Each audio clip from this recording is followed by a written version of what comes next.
In this video I'm gonna show you how we can enter and exit the safe mode on a Realme 14T. So in order to go to the safe mode, first of all we need to turn off our phone.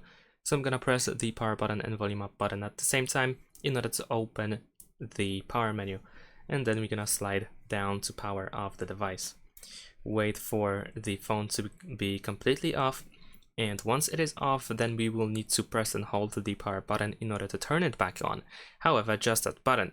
And once you see if you feel the vibration or see the Realme logo, then you can release the power button. After that, we need to count to 8, and after that, we need to press and hold the volume down button and keep holding until we feel another vibration. So let's get right into it.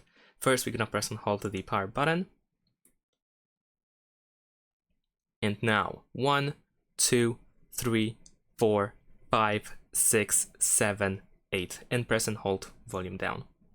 And just keep holding it all the time. Soon we will see the Realme UI animation. And a few seconds after that, you should feel, once again, vibration. So as you can see, we have the animation, and just keep holding volume down.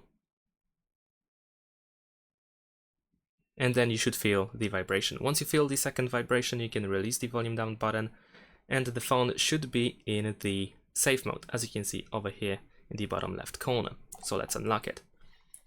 And if you want to exit the safe mode, if you want to remove it, you need to just restart the phone.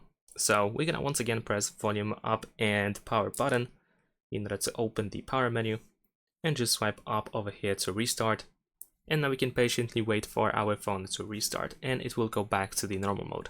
Keep in mind that once you go back to the normal mode, because you have been to the safe mode, the AirPlay mode has been automatically enabled. So you might want to turn off the AirPlay mode to once again get access to Wi-Fi, Bluetooth, and so on and so forth.